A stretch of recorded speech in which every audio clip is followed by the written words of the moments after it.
Hi everyone, this is Sandhya, working as an assistant professor from the Department of Biotechnology in Karpagam Academy of Higher Education, Coimbatore.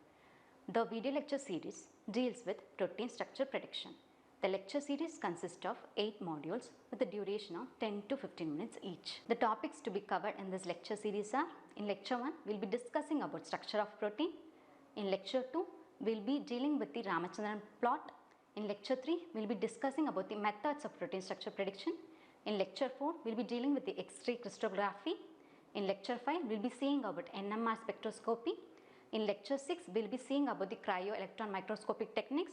Whereas in lecture 7, we will be dealing with the computational methods like homology modeling.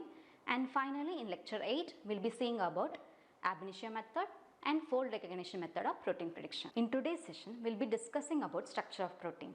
What is a protein? Protein is an organic molecule abundant in all life forms. Protein plays a multiple role and multiple function in all cell types. We can say protein is the fundamental unit of all life forms, and also protein acts as an enzyme in a metabolic process of the all cell types.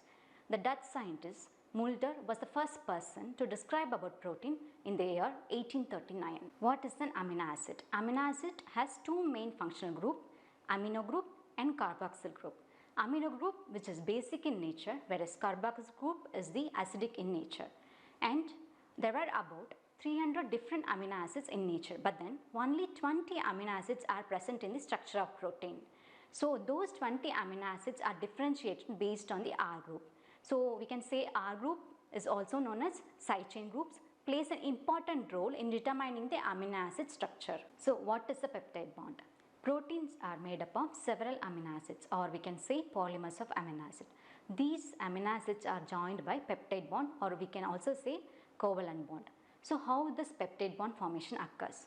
So peptide bond will be formed when carboxyl group of one amino acid tend to form a bond with amino group of another amino acid with the removal of the water molecule. This causes the formation of the peptide bond. So this is also known as the dipeptide. So this dipeptide can form a bond between another amino acid and also forms a tripeptide. The repetition of this process leads to the formation of polypeptide chain. Now we are going to see about the amino acid classification. So the amino acids are classified into 5 major classes. We can say the classes are polar amino acid, non-polar amino acid, positively charged amino acid, negatively charged amino acid, and aromatic amino acid. So what is the non-polar amino acid? As the name indicates, the non-polar amino acid will be hydrophobic in nature and it will be aliphatic R group. The example for the non-polar amino acids are glycine, valine, alanine, lysine, isoleucine and methionine. These are the types of non-polar amino acids.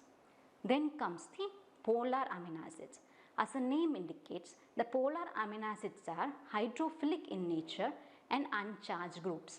The example for this category will be cysteine, arginine, glutamine, proline, serine and threonine. These are the classes of the polar amino acids. So the next category of amino acid classification will be positively charged amino acid and negatively charged amino acid. So positively charged amino acid will have an R group which is positive in nature, and we can also say this is basic in nature. The example for the positively charged amino acids are lysine, arginine and histidine. Then comes the negatively charged amino acids. So the negatively charged amino acids will have an R group which is negative in nature. We can also say which is acidic in nature. The example for these category will be aspartate and glutamate. Then the last category of amino acid classification will be aromatic group of amino acids. So the aromatic group of amino acids will have an R group which have a benzene ring. So the amino acids which have a benzene ring comes under aromatic group of classification. So the example for the aromatic group of classification will be phenylalanine, tyrosine and tryptophan. These are the 5 classes of amino acids which have been differentiated based on the R group conformation. Now we are going to discuss about the protein structure classification. There are 4 main categories of protein structure: primary, secondary, tertiary and quaternary. So what is the primary structure? The primary structures will be formed with the help of the covalent bond or peptide bond, whereas secondary structure formation will be stabilized by the hydrogen bonds, and tertiary structure is due to the formation of the R group conformations. We can say the R group attraction and repulsion force occurs in those groups leads to the formation of the tertiary structure. And then finally quaternary structure. Quaternary structure is the final conformation of the protein where assembly of two or more polypeptide chains tend to make a quaternary structure. So now we are going to discuss about the classification of protein structure in detail. Now first one is primary structure. So as the name indicate, is a basic structure of the protein, and we can say it is a linear structure of protein. So these primary structures are formed with the help of the several amino acids, and these several amino acids are formed with the help of the peptide bond. As we learned already, peptide bond will be formed when carboxyl group of one amino acid tend to form and bond with amino group of the another amino acid with the removal of the water molecule leads to the formation of the peptide bonds. So with the help of the peptide bond formation, the primary structure of the protein will be decided or determined, and these peptide bond formation plays an important role in deciding the primary structure of the protein. So and also the R group conformations in the peptide bonds leads to the formation of the primary structure. Next, secondary structure of the protein. So secondary structure of the protein is formed and stabilized by the hydrogen bond. Hydrogen bond plays an important role in the formation of the secondary structure. So the secondary structure conformations have been studied and proposed by two main scientists called Paulin and Corley discuss the conformation of the secondary structure. They propose two main conformation of secondary structure. There are alpha helix and beta sheeted plates, and also we can say secondary structure conformation is non-linear in nature when compared to the primary structure. As we learned already, primary structure is a linear form of protein conformation, whereas secondary structure is non-linear conformation. Because of the hydrogen bond, the secondary structure conformation has been turned into a non-linear form of structure. So there are two main secondary structure conformations. There are alpha helix and beta sheeted plates. We will be discussing it one by one. What is an alpha helix?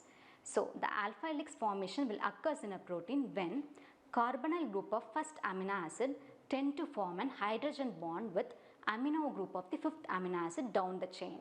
When it forms a bond formation, then leads to the formation of the alpha helix. So alpha helix is one category of the secondary conformation. This alpha helical structure pulls down the polypeptide chain and looks like an helical structure. This helical structure conformation leads to the formation of ribbon-like structure. And also in each turn of the helix, there will be around 3.6 amino acids in alpha helix. And also we can say the R group present in this alpha helix will be projected outside from the helix. So this is the alpha helix conformation of secondary structure. Next category will be beta pleated sheet. How these beta sheets are forming? So the beta sheets are forming when two or more polypeptide chains tend to form as a line and forms like an sheet-like formation. This sheet-like formation are joined or bonded by the hydrogen form. In this scenario, beta sheeted plates will be formed. The beta sheeted plates can be either in a parallel direction or anti-parallel direction of the protein. And also the R groups in the beta sheeted plates will make the carbonyl group and also amino group to form a bonding. This bonding causes the beta sheeted plates to be stable in nature. In the last slide, we saw about the basic and important secondary conformations like alpha helix and beta sheet. Now there are two other conformations like loops and turns. It also plays an important role in secondary structure conformation. So loops and turns helps to connect the alpha helix and beta sheets in an orderly structure. So loops are hydrophilic in nature. Since it is hydrophilic in nature, the loops will be mostly present in the surface of the protein. Loops, if have 4 or 5 amino acid residues, then it is called as turns. Till now we saw about secondary structure of protein. Now we are moving on to the tertiary structure of protein. So tertiary structure of protein is nothing but the 3D conformation of the protein. This 3D conformation of the protein will be formed with the involvement of the multiple bond interactions in the protein structure. So the multiple bond interactions in the protein structures occurs due to the involvement of R groups or due to the presence of the R groups among other amino acids. R group creates a bond like hydrogen bonding, dipole-dipole interaction, ionic bonding and salt bridges are the sum of the bonding occurs in the tertiary structure of protein, which makes stability over the protein structure.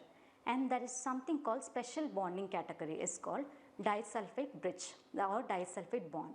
Disulfide bond will be formed between two cysteine groups of amino acids. So these cysteine groups will be joined with the help of the disulfide bond.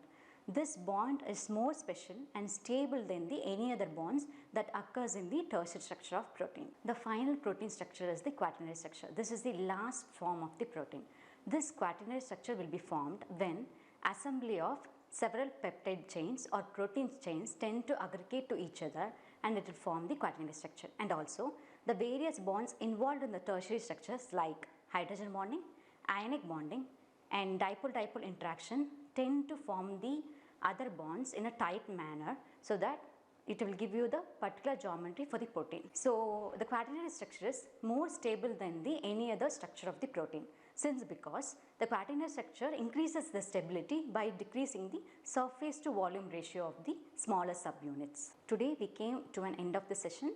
So hope you understand about the structure of protein. In this session we saw about protein, amino acids, peptide bonds and classification of the amino acid and about the structure of protein. In the next session we will be discussing about Ramachandran plot.